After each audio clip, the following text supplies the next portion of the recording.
Alright folks, this is Brett with Crafted Branch. I'm out here in my barn and I'm getting ready to work on my firewood chainsaw. It's a Husqvarna 345 and I've been having issues with it not oiling well.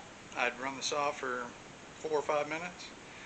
The bar and chain would start heating up, so I was pretty sure it was some sort of oiling problem, but whenever I'd go to fill oil, it needed oil, so I wasn't sure exactly what was going on. So anyway, finally I just decided to tear into it. Here's the saw, Husqvarna 345. Like I said, nothing fancy. What we need to do is we need to take the bar and chain off, and then I'm going to take the cover off, and that's where we'll get started. So let me get that done and I'll get right back to you.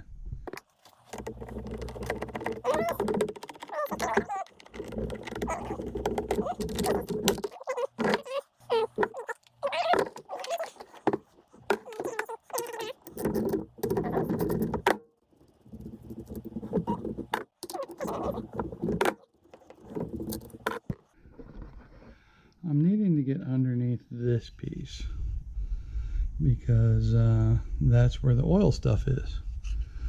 I mean, there's a groove right there. This groove right here is where oil runs and gets to your bar. But I need to get this piece off to see what's going on underneath, because this wasn't clogged and my bar wasn't clogged.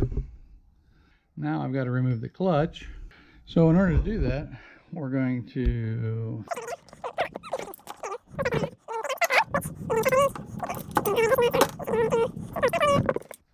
alright, spark plugs out. It looks fairly clean. It's a nice light color tan, which is what you want. Means it's running clean. And then here's the trick. In order to spin that off, it's like impossible to hold on to that little bitty shaft right there. I mean, there's a tiny little shaft right there. All right, you're not gonna be able to hold on to that, and you got to spin this off. You got to hit it forward clockwise in order to get it to come off. So that means you have to lock up the cylinder. So in order to lock up the cylinder, they recommend like a nylon rope or something. I'm going to shove this end down in the cylinder until the last time I did it, I got like, I don't know, probably a foot down in there. Surprised me how much I got in there. So I'm estimating that much. Okay.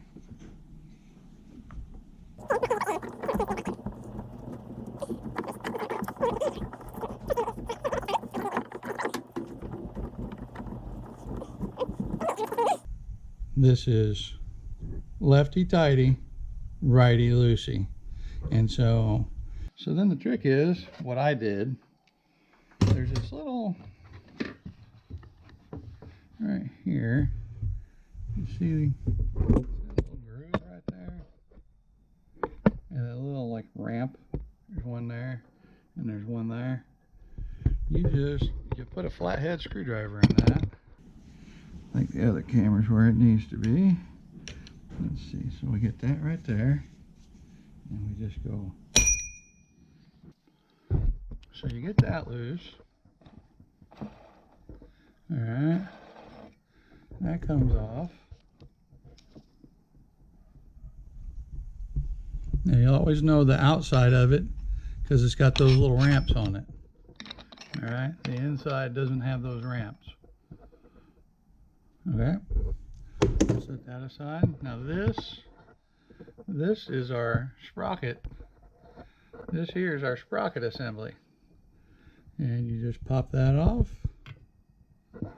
And then right there, this is your needle bearing.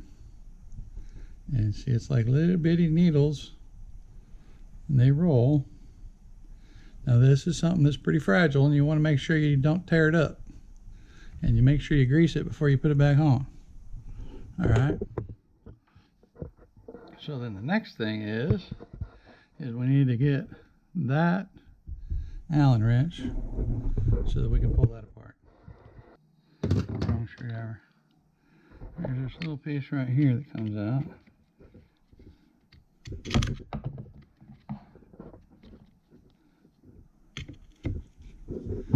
I'm not sure. That's the screw. See, there's threads on this. And that's what makes the oil come from down there, and it runs. Oh, if you can.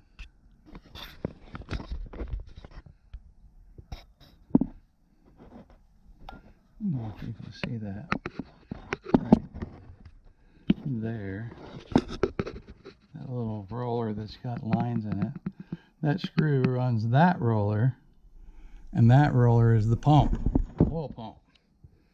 Alright, so the screw on this spins around with the shaft, and then these grooves meet up with those grooves in that piece down there, and that's what pumps your oil to where it needs to be. Alright, and then I need to take this plate off, which is 5/32 it says.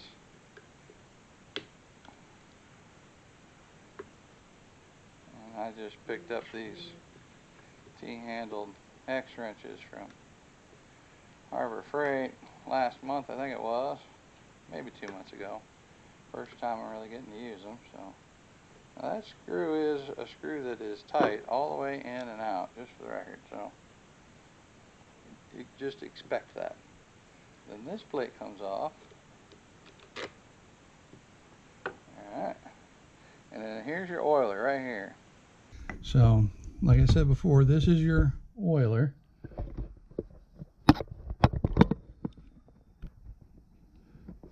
This is your oiler right here. Alright.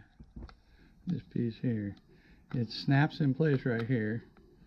And this one doesn't have the big oiler. There's a big oiler that you can add to this that has a screw adjustment that goes down there. So this spins around, and then it pumps oil up into this little rubber piece. And then this rubber piece feeds oil up into the groove that goes to the chainsaw bar. Alright. Well, when I pop this open, you can see it's all very clean in there. When I pop this open, the right here was like all the way across here was a dam of black sawdust completely covering up this whole area. I mean, it was pretty good size, and it was like it's obvious why there wasn't any oil getting to where I needed it to go. So I mean, I haven't run the saw since I did that, since I cleaned it out, but I think it's going to work. So the reason why I haven't run the saw since then is that in the process of doing all this, I realized I needed a new sprocket. I don't know if you can see that, how well you can see that. So, you know, I was in the process of fixing my oiler problem, and I was like, well, I got a sprocket problem. So, I have purchased a new sprocket, and that's what we're going to put in right now. And I just dropped that with that new needle bearing in there, so hopefully I didn't damage that. I don't know if you noticed, but it's pretty oily in there. I'm not sure exactly what's going on. This thing may be plugged too. I don't know, they didn't send me that part. So this, supposedly, they say it just snaps right in here on this end, on the fat end. So, or not even the fat end, but on this end it snaps in there. So I've been told that with, oh yeah, that's even fairly loose. Might be part of my problem. So there's the oiler. That's the oiler. The whole thing. It's got a little hole right there on opposite sides. And this spins and pumps oil out those holes apparently. So, I don't know, let me clean this up real quick. these two pieces just slide together. Alright. And it's got this little notch on the end. And I assume that's how it pumps. It probably scoops oil from one side and then pushes it out the other side. That's what I'm assuming it does. But there is a little bitty, teeny weeny little thing right here. I don't know if you can see that or not. A little washer or something that looks like it is all stretched out and beat to heck. So that's very possible that could be the only problem I got with this thing. I don't know. But I got a brand new one. So we're going to slap it in. So I've got here in this little bag. Comes with the oiler and the thread drive thing. Oh, one other thing I'm going to do is I believe this just pops out. I think I've seen that. I just want to see if for some reason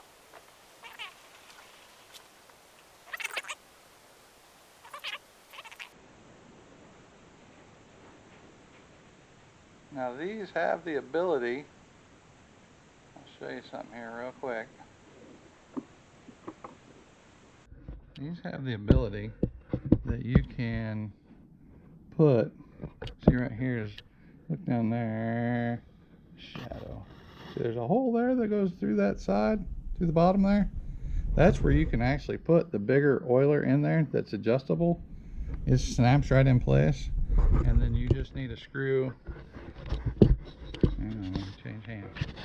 You need a screw that goes in here, which is the same size as this screw over here, but you need both of them. So you just have to take this screw to Ace and get you the screw, and then you just screw in the new oiler right there, and it's the one that's got a screw on the bottom so you can adjust it. Where, I mean, this saw's, it's always oiled real well when it did oil, so I'm not too worried about changing up how much oil it gets. This one, the holes on either side are significantly bigger. So there's tiny hole and there's big hole. Alright, so I would assume big hole would give you more oil, so that might be a good thing too. So you simply, as far as I know, you just slide this piece up in there, and then, well, probably help if you had that twisted properly.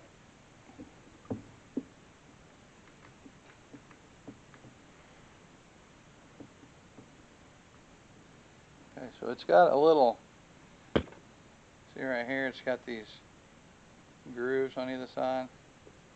I don't know if you can see that or not. It's got those little grooves. Well, those rest right in between these two pieces of plastic. So the thinner part, so that holds this piece in place while the other one spins inside of it. So apparently that's very necessary.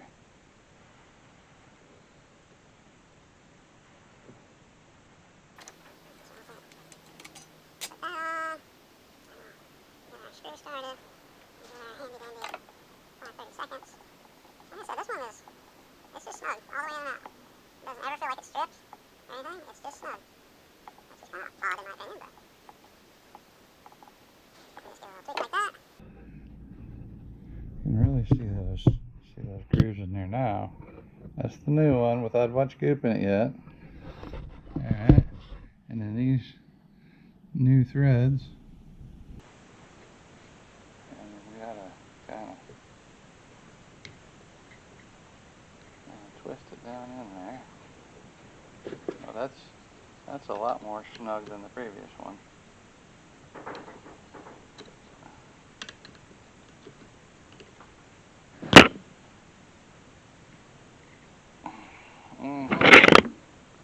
So it might be that thing that was the problem. I don't know.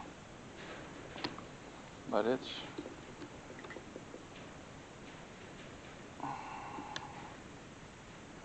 alright. That seems to be in there good. All the way down. So then I'm going to put just a titch more grease on this, on these bearings, because I just want to, since I'm here. So, a nice little pile of grease. I'll put it right on the shaft.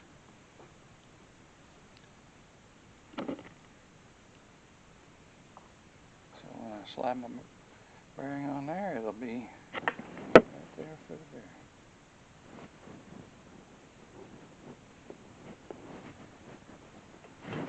Well, bearing's acting like it wants to go on all by its lonesome. And then have the sprocket put on. It came off with the sprocket, but it wanted to go back on by itself. So, alright. There's the sprocket. Now we go to put the clutch back on. Now, this side does not have those ramps to put the screwdriver in, and this side does. So this side goes out. And remember, it's going to be counterclockwise to tighten it.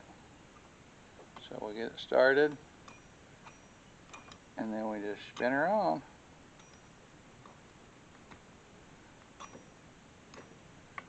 Alright, and then this is going to be, see, I've still got my rope in there, so it's holding the cylinder, and you're just going to get it hand tight. You don't have to super tighten that, because the shaft drives this way and the sprocket spins on that way, so it's going to tighten itself as it runs. So you have no need to over tighten that. Alright, so just like I said, just get it finger tight. You're good to go there, and we are now ready to put the saw back together and test it out. So I'm just going to pause the camera. You know how to put a bar on and all that sort of stuff, so I'm going to put the bar on. I'm going to pull my cord out, which actually I can just do that right now, and we'll see how much we got in there. So I got, I don't know if you can, that much in there. So now I'll get everything thrown back together, get the bar and chain on, put the spark plug in, and we'll get this thing up and running. Test our oiler. Alright, I'll be right back. Got the spark plug back in, spark plug wires on there. I'm going to fire it up without putting the top back on, just in case there's something else I need to do. So, let me get my earplugs in. So, you're going to hear a loud noise.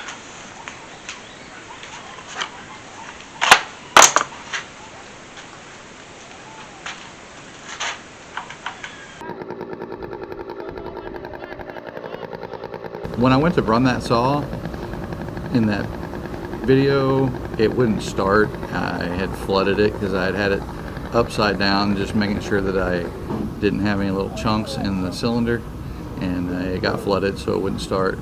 So this little clip of video is just here where it was running, showing that it is up and running. We actually cut a little over 1.5 cords of wood with that saw, so it's working great. The oiler, that was the perfect fix, putting in that oiler. So I'm not sure exactly what part of it wasn't working, but it's all better now. So thanks for watching the video. Please hit the like and subscribe button.